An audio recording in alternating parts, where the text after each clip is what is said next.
हरे कृष्ण। आप सभी भक्तों का हार्दिक स्वागत है। आज के स्पेशल गुरु पूर्णिमा के स्पेशल इस अवसर पे तो हम लोग मॉर्निंग क्लास में चर्चा किए, विशेष रूप से ब्रह्म मध्व गौड़ी संप्रदाय के आचार्यों के बारे में। पूरी परंपरा सभी आचार्यों के नाम लोग स्मरण किए। श्रील भक्तिवेदांत सरस्वती ठाकुर द्वारा जो रचित बहुत ही फेमस गीत है, कृष्णा होते चतुर्मुखा, ब्रह्मा होते नारदेरमति। अब आज के सेशन में अभी हम लोग चर्चा करेंगे। श्रील प्रभुपाद जी इस रहस्य को जानते थे। विश्वनाथ चक्रवर्ती ठाकुर भगवद गीता के दूसरे अध्याय के 41 नंबर श्लोक, व्यवसायत्मिका बुद्धि एकेह कुरु नंदना, बहुशाखा ही अनंतस्य बुद्धयो अव्यवसायिनाम। इस श्लोक के तात्पर्य में इसके ऊपर टीका करते हुए विश्वनाथ चक्रवर्ती ठाकुर इस श्लोक का अर्थ बताते हैं कि व्यवसायत्मिका बुद्धि, भगवान कृष्ण श्लोक में बोल रहे हैं कि जिनकी बुद्धि एक ही केंद्रित होती है केवल आध्यात्मिक विषय वस्तु के लिए, वो सफलता को प्राप्त करते हैं। ना कि जो बहुत सारी शाखाएं होती हैं, जो बहुत कुछ भौतिक रूप से भी करना चाहते हैं और आध्यात्मिक इच्छा भी होती है, तो उनको वो सफलता को प्राप्त नहीं कर पाते हैं। तो विश्वनाथ चक्रवर्ती ठाकुर इस पर टीका करते हुए बोलते हैं कि इस श्लोक का अर्थ है कि जो one who has full one pointed devotion और attention for the service of spiritual master, गुरु के प्रति जो उनकी आज्ञा, उनके आदेश को ही एकमात्र अपने जीवन का लक्ष्य मानते हुए जो कार्य करते हैं, वो आध्यात्मिक सफलता को प्राप्त करते हैं। प्रभुपाद जी उसके तात्पर्य में लिखते हैं कि this is the secret of success in spiritual life. आध्यात्मिक जीवन में सफल बनने का जो सीक्रेट है वो क्या है? प्रभुपाद जी लिखते हैं, the satisfaction of the bona fide spiritual master is the secret of success in spiritual life. प्रामाणिक गुरु के संतुष्ट की संतुष्टि, यानी प्रामाणिक गुरु को संतुष्ट करना ही आध्यात्मिक जीवन में, आध्यात्मिक मार्ग में सफलता का एक सीक्रेट है, की है, एक तरीका है। इसी से हो सकता है। और इसी को ध्यान में रखते हुए श्रील प्रभुपाद जी मंगला आरती में, मंगला आरती होता है तो हम भगवान का दर्शन खुलता है और आरती भगवान का होता है, लेकिन भक्त लोग गाते क्या है? गुरु की वंदना गाते हैं। तो उसी वही वंदना को हम लोग ये अच्छा, बहुत अच्छा शुभ अवसर है। मैं एक्चुअली चाह भी रहा था कि हम लोग मंगला आरती का मीनिंग है उसको मेडिटेट करें, उसको समझें।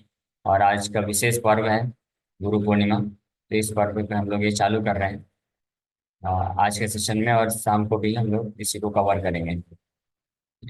तो मंगला आरती में हम गुरु अष्टकम इसको बोलते हैं। गुरु के गुणगान में छः आठ आठ प्रेयर्स हैं, रचना की गई है। इनके द्वारा विश्वनाथ चक्रवर्ती ठाकुर के द्वारा ही रचना की गई है गुरु की वंदना में। तो जो भी भक्त, और इसका वो एक आशीर्वाद देते हैं कि जो भी भक्त सुबह सुबह ब्रह्म मुहूर्त के समय में इस गुरु अष्टकम को, यानी जो मंगला आरती है ये गुरु का, संसार दावा नल लीन लोक, इसको उच्च स्वर में गाता है, तो निश्चित रूप में बिना किसी बाधा के वो इसी जीवन में भगवान के धाम को गारंटीड वो प्राप्त कर लेगा। ये विश्वनाथ चक्रवर्ती ठाकुर वर्णन करते हैं। यानी उसको और अन्य कोई कुछ भी नहीं कर पाता है, लेकिन अगर वो केवल एक गुरु की वंदना को कर लेता है तो वो जो है भगवान के धाम को प्राप्त कर लेगा। इसलिए एक एक स्टूडेंट आता था, मतलब एक विद्यार्थी था जो बाहर कॉलेज में कहीं पढ़ा करता था श्रील भक्तिवेदांत जी ठाकुर के टाइम पे।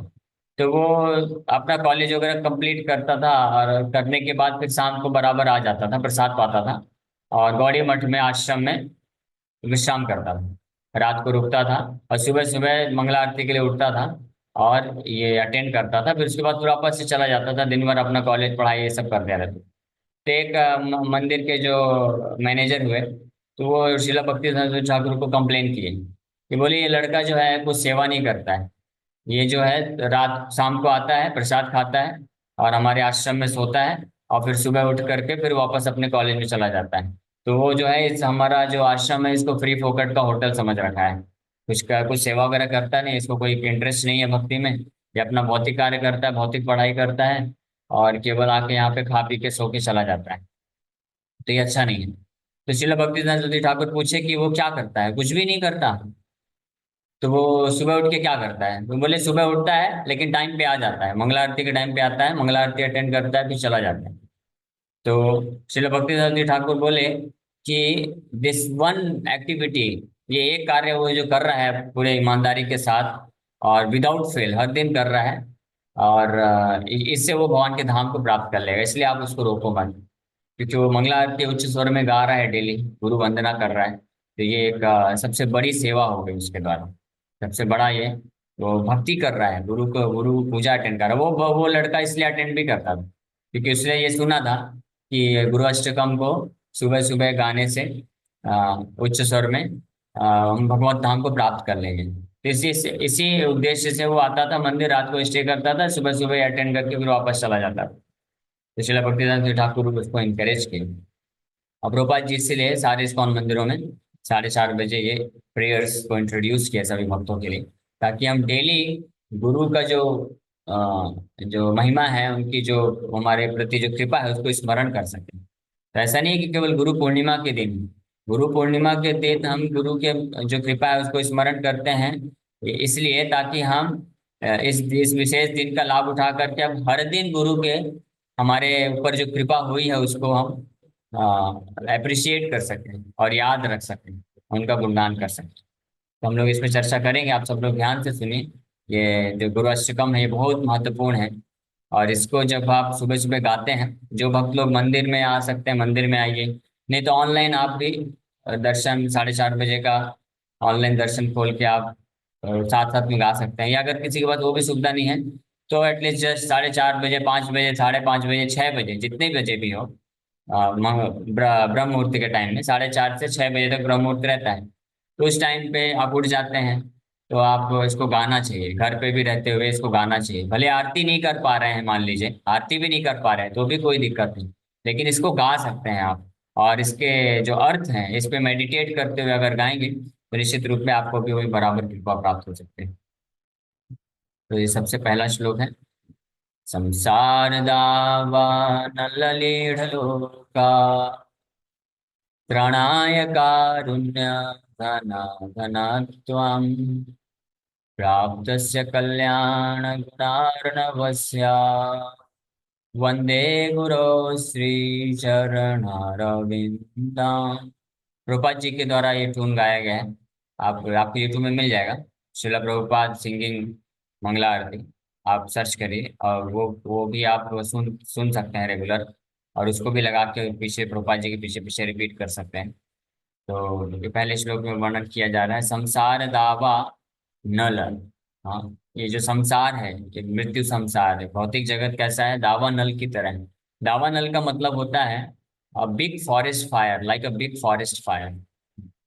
अनल मतलब फायर, दावा अनल यानी भभकता हुआ विशाल अग्नि है। अगर किसी के आसपास कहीं पे छोटा आग लग जाता है, या किसी के घर में लग गया, दुकान में कई बार लग जाता है आग, तो उस अग्नि को तो फायर ब्रिगेड वाले आके बुझा सकते हैं। लेकिन ये जो संसार दावानल होते हैं, दावानल जो होता है यानी फॉरेस्ट फायर, तो जंगल की आग को कोई नहीं बुझा सकता। कितने भी उस क्षेत्र के सारे फायर ब्रिगेड वाले भी आ जाएं, तब भी जंगल की आग को नहीं बुझा सकते हैं।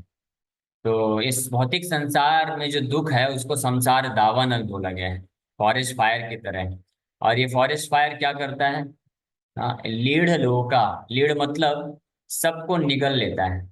जंगल में अगर आग लगती है तो आग लगने पे हर प्रकार के जीव जंतु पेड़ पौधे सब जो है उस आग के अंदर जो है निगल लिए जाते हैं, सब नष्ट हो जाते हैं। और स्पेशली जो रेंगने वाले जंतु होते हैं, जैसे सर्प हो गया, बिच्छू हो गया, तो वो सबसे पहले प्रभावित होते हैं, उनको ज्यादा कष्ट होता है। फिर जो चलने वाले हैं उनको थोड़ा कम होता है, और जो उड़ने वाले हैं उनको और कम होता है। तो इसमें बताया गया है कि इस संसार में इस प्रकार के लोग होते हैं। जो सर्प और बिच्छू, जो जंगल में रेंगने वाले होते हैं पशु जानवर, तो वो ईर्ष्यालु स्वभाव के होते हैं, इसलिए उनको ज्यादा कष्ट होता है फॉरेस्ट फायर में। उसी प्रकार से इस संसार में जो अत्यधिक ईर्ष्या भाव रखते हैं, उनको इस संसार दावानल में, ये संसार की जो दावानल है, अग्नि है, उसमें ज्यादा कष्ट को अनुभव करना पड़ता है, बजाय कि अन्य लोग जो कि थोड़ा सा सत सतुगुण में होते हैं। लेकिन कष्ट तो सबको होता है, सबको जलना पड़ता है। तो इस प्रकार से संसार दावानल लीढ़ लोका, लोका मतलब सारे लोग को, पूरा भौतिक त्रिभुवन, ब्रह्मलोक से लेकर के पाताल लोक, हर जगह संसार दावानल, फॉरेस्ट फायर लगा हुआ है। ये फॉरेस्ट फायर दावानल कौन सा दावानल है? संसार दावानल। संसार मतलब the repetition of birth and death, जन्म मृत्यु रूपी अग्नि में हर कोई झुलस रहा है, बार बार, बार बार हर किसी का जन्म मृत्यु हो रहा है। इस प्रकार से लोग झुलस रहे हैं। तो इस संसार दावानल फॉरेस्ट फायर से छुटकारा पाने के लिए त्राणाय, त्राणाय का मतलब होता है फॉर द डिलीवरेंस, यानी इसके उद्धार के लिए कौन से बादल की आवश्यकता होती है? जैसे फॉरेस्ट फायर होता है तो उस जंगल की आग बुझने का केवल एक ही उपाय है, अगर बादल आ जाते हैं, बादल की कृपा से बारिश होती है, तो ही जंगल की आग बुझ सकती है, अन्यथा कोई भी फायर ब्रिगेड और कोई भी तरीके से जंगल की आग बुझा नहीं सकता है। उसी प्रकार से संसार रूपी जो दावानल है, यानी जन्म मृत्यु का चक्कर रूपी जो अग्नि जल रही है इस संसार में हर किसी के जीवन में, तो उससे उद्धार प्राप्त करने के लिए कौन से बादल की जरूरत होती है?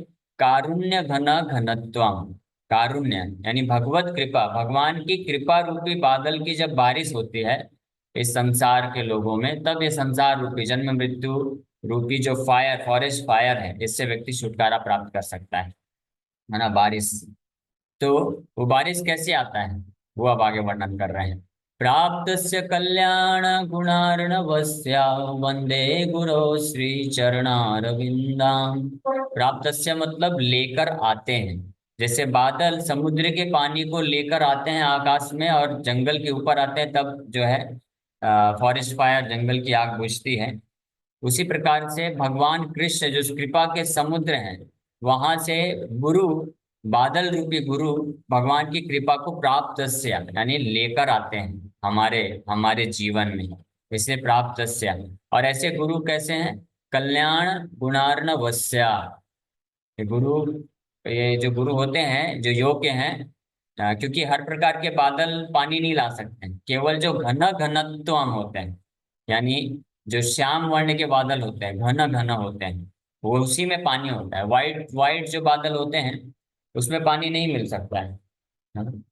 उससे पानी प्राप्त नहीं कर सकते हैं। उसी प्रकार से कैसे गुरु, ऐसे प्रमाणिक गुरु के क्या गुण होते हैं कि वो भगवान की कृपा को लेकर आ सकते, आते हैं हमारे जीवन में।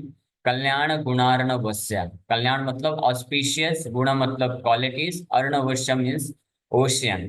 तो उनके वो जो है, he is the ocean of all kinds of auspicious qualities. Auspicious qualities क्या है?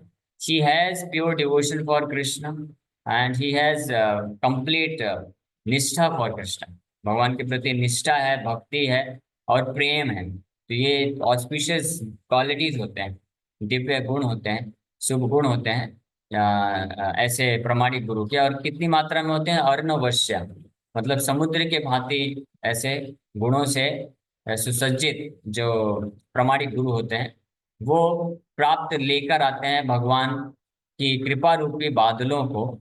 और इस संसार रूपी जो अग्नि जल रही है जिसमें हर कोई झुलसता जा रहा है, इस ये जो जंगल रूपी मृत्यु संसार है, इसमें संसार जन्म मृत्यु चक्कर रूपी जो अग्नि है, इसमें हर कोई झुलस रहा है विदाउट एनी एक्सेप्शन।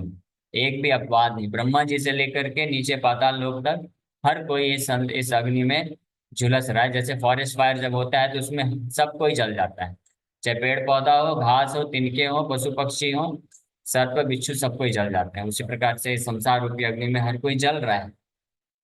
तो उस अग्नि से मुक्त करने के लिए जो प्रमाणिक गुरु होते हैं, जो कि कल्याण ऑस्पिशियस क्वालिटीज के सागर हैं, वो लेके आते हैं। तो ऐसे गुरु, ऐसे प्रमाणिक गुरु श्री चरणार विंदम, उनके ऐसे चरण कमलों का मैं वंदना करता हूँ। ये है ये पहले श्लोक का अर्थ। वंदे गुरु श्री चरणार विंदम, ऐसे प्रमाणिक गुरु के चरण कमलों का मैं वंदना करता हूँ, आश्रय करता हूँ, या उनको मेडिटेट करता हूँ, ध्यान करता हूँ, जो कि ऑस्पिशियस क्वालिटीज के सागर हैं। और गुरु के चरण कमलों को चरणार बिंद बोला गया है और श्री बोला गया है, श्री लगाया गया है। इसका भी बहुत सिग्निफिकेंस है।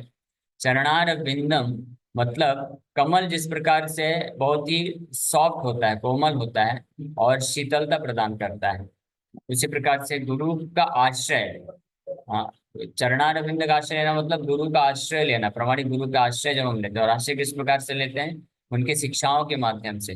जैसे शिला प्रभुपाद जी का चरणों का आश्रय हम प्राप्त करते हैं, उनकी शिक्षाओं को पढ़ करके, उनकी शिक्षाओं को ले करके, अपने जीवन में उतार करके। हाँ, और जो कि ऐश्वर्य से सुशोभित है, श्री मतलब ऐश्वर्य, और सबसे बड़ा ऐश्वर्य क्या है, भक्ति का ऐश्वर्य। तो जब कोई शिष्य, जब कोई व्यक्ति ऐसे प्रमाणिक गुरु जैसे शिला प्रभुपाद जी हैं, शिला प्रभुपाद जी जैसे प्रमाणिक गुरु, महान आचार्य के चरण कमलों में आश्रय लेते हैं, यानी उनकी शिक्षाओं को प्राप्त करते हैं, उनसे भगवान के बारे में उपदेश को प्राप्त करते हैं, कृष्ण कथा सुनते, कृष्ण के बारे में प्राप्त, भक्ति के बारे में जानते हैं, तो वो इस माध्यम से उस भक्त, उस व्यक्ति के जीवन में ऐश्वर्य आता है, भक्ति रूपी ऐश्वर्य आता है। इसलिए ऐसे गुरु के चरण कमलों का वंदना कर रहे हैं। वंदे गुरु श्री चरणारविंदम, तो ये पहले श्लोक का अर्थ है। तो जब भी हम ये सुबह सुबह गाते हैं तो हमको ये मेडिटेट करना चाहिए, पहला श्लोक बोलते हुए, कि संसार में हम केवल इस जीवन में नहीं, अनेकों अनेकों जीवन से हम लोग जन्म मृत्यु चक्कर रूपी ज्वाला में हम लोग झुलस रहे हैं। और गुरु जो है कृष्ण की कृपा रूपी बारिश को हमारे जीवन में लाए हैं। अब हम उनके चरण कमलों के, जो भक्ति प्रदान करने वाले चरण कमल हैं, उनका जब हम आश्रय लेते हैं, तो हम इस भाव सागर से, इस झुलसती हुई अग्नि से, दावानल से हम अपने आप को मुक्त कर पाते हैं। तो ये पहला श्लोक करते हैं, यहीं पर हम विराम करेंगे। अभी शाम की क्लास में भी हम लोग धीरे धीरे अन्य श्लोकों पर भी चर्चा करने वाले हैं। तो ये इस गुरुअष्टकम में, इन 8 श्लोकों में गुरु की वंदना की जा रही है, उनके गुणों के बारे में बताया जा रहा है। इस पे मेडिटेट करते हैं तो हम उनकी कृपा को प्राप्त कर पाते हैं। तो अगर आज नहीं हो पाएगा तो हम इस पूरे 8 श्लोकों को एक साथ कल भी कंप्लीट कर लेंगे। Okay, thank you very much. अगर किसी वक्त कोई प्रश्न है तो एक दो प्रश्न ले लेता हूँ, समय तो हो गया। एक मिनट। यस जितेश तुम। हरे कृष्णा प्रभु जी, दंडवत प्रणाम। हरे कृष्ण। हैप्पी गुरु पूर्णिमा।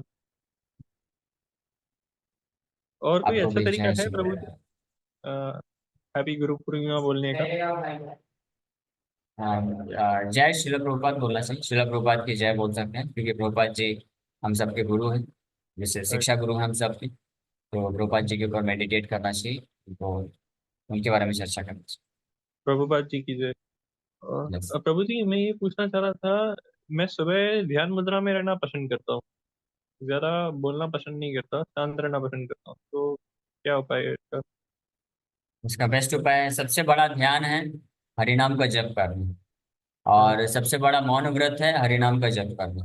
प्रभुपाद जी एक जगह लिखते हैं मौन व्रत का मतलब, कि for a devotee of Krishna the maun vrat means he should speak 24 hours about Krishna, he should chant Krishna's holy name 24 hours। That is better than जो साधारण मौन व्रत करते हैं। और ध्यान के लिए, जैसे आपने ध्यान की बात की, तो ध्यान का मतलब क्या होता है, ध्यान का मतलब होता है कि ध्यानावस्थित तद्गतेन मनसा पश्यन्ति यम सूर्य। भागवत में डेफिनेशन दिया है ध्यान का मतलब क्या होता है, कि ध्यान की अवस्था का मतलब होता है कि पूर्ण रूप से भगवान नारायण पे पूरा चित्त हो जाना चाहिए।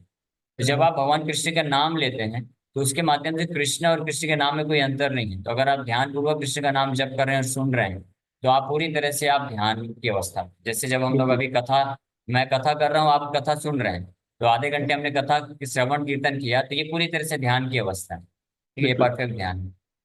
और मैं मन में जाप चालू रखूं और आपका भी सुनूं उसी समय, पर बोलूं नहीं, तो ये ठीक है? नहीं नहीं नहीं, मन में नहीं करना चाहिए, बोल के करना चाहिए। भगवान के नाम का जब बोल के करना है, नहीं तो वो अच्छा। हमारे लिए, हमारे स्टेज में इफेक्टिव नहीं होगा।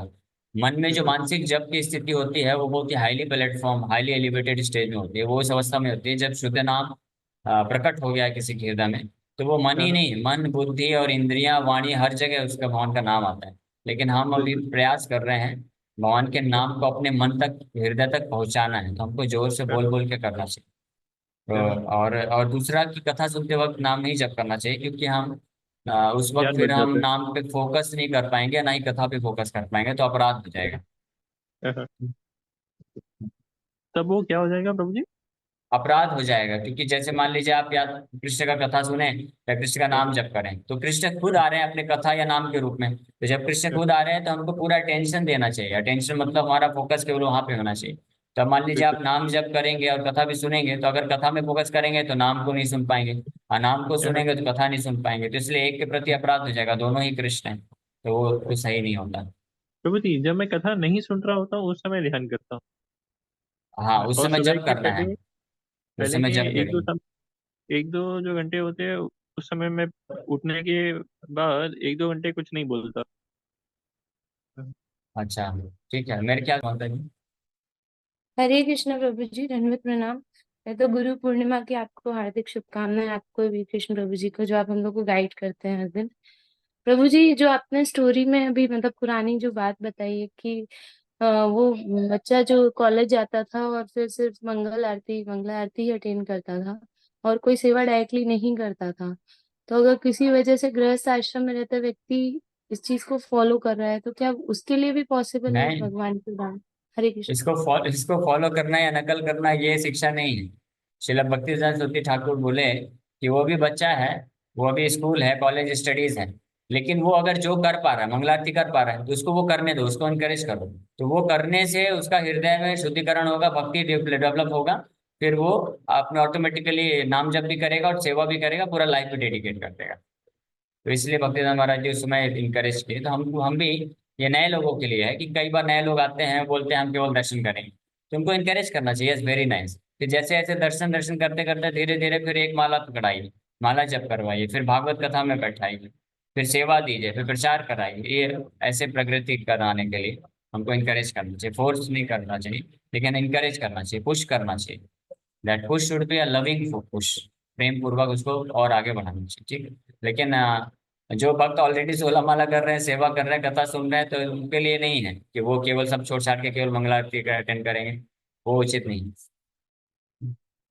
ओके, तो अभी हरे समय कृष्ण। हो गया है। ये मंगला आरती, ये मंगला आरती मेरे पास नहीं है, तो किसी तरह से चाहे भिजवा दीजिए, चाहे बुक में या कि हाँ, ठीक है, ये- ठीक है, करते हैं, अरेंजमेंट करते हैं। अंकिता माता जी, ये जो मंगला आरती जी है, प्रभु इसका जी। हिंदी में आप ग्रुप में डाल दीजिए, ठीक है। और प्रभुपाद जी का मंगला आरती यूट्यूब से उसका लिंक भी शेयर कर दीजिए, जी ठीक है, प्रभु, हरे कृष्ण, व्हाट्सएप ग्रुप धन्यवाद। में डाल दीजिए। आज गुरु हरे पूर्णिमा, कृष्ण। हाँ, गुरु पूर्णिमा के अवसर पर विष्णु भगवान गुरु जी को, आप दोनों गुरु को, प्रभुपाद जी को, सबको हमारा पंचांग प्रणाम। हाँ, प्रभुपाद जी का है, और हरे, ठीक है, ठीक है। अभी प्रभु जी के बारे में मैं जस्ट एक मिनट बोल देता हूँ कि प्रभुपाद जी हम सबके शिक्षा गुरु हैं। प्रभुपाद जी की कृपा से हमको कृष्ण भक्ति मिल रहा है। तो प्रभुपाद जी से एक बार एक शिष्य ने पूछा कि आपसे हमने हमको हमको इतना सब मिला, भक्ति मिला, हम आपके ऋण को कैसे चुका सकते हैं? प्रभुपाद जी बोले, you can never repay it. आप इस ऋण को कभी नहीं चुका सकते हैं, ब्रह्मा के 100 जन्म भी ले लेंगे तब भी नहीं चुका सकते हैं। फिर प्रभुपाद जी बोले, लेकिन आप एक काम कर सकते हैं, जो कि ऋण तो नहीं चुकाएगा, लेकिन एटलीस्ट कम से कम आपका जो हो जाएगा कि आप योग्य शिष्य कहलाएंगे, कि जैसा मैंने किया वैसा आप भी करिए। मतलब मैंने अपने गुरु महाराज के आदेश पे गुरु के प्रति ऋण चुकाने के लिए मैंने प्रचार किया, तो वैसे आप भी मेरे जैसे ही अन्य लोगों को जोड़िए कृष्ण भक्ति में और प्रचार प्रसार करिए। इससे आप जो है मेरे प्रति जो ऋण है उसको चुकाने का प्रयास कर सकते हैं। तो हम सबका ऋण है श्रील प्रभुपाद जी के प्रति, इस्कॉन के प्रति, कि उनकी कृपा से, इस्कॉन संस्था की कृपा से हम भक्ति को प्राप्त कर रहे हैं, आगे बढ़ रहे हैं। तो हमारा ये दायित्व बनता है कि हम अन्य लोगों तक इस मैसेज को पहुंचाएं और उन लोगों को भी श्रील प्रभुपाद जी की शिक्षा से जोड़ें, और इससे हम जो है प्रयास कर सकते हैं प्रभुपाद जी के ऋण को छुड़ाने के लिए। जी प्रभु जी, हरे कृष्णा। पंचांग। हरे कृष्ण। यस, अर्चना माता जी, कुछ कहना है आपको?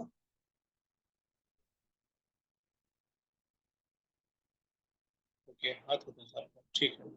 अभी मैं बोलता हूँ। सो कृष्ण प्रिया माता जी, अभी आपने जो कहा कि हमारे लिए क्या कर सकते हैं, आपने पहले ही पूछा था। इम्पैक्ट बहुत सारे भक्त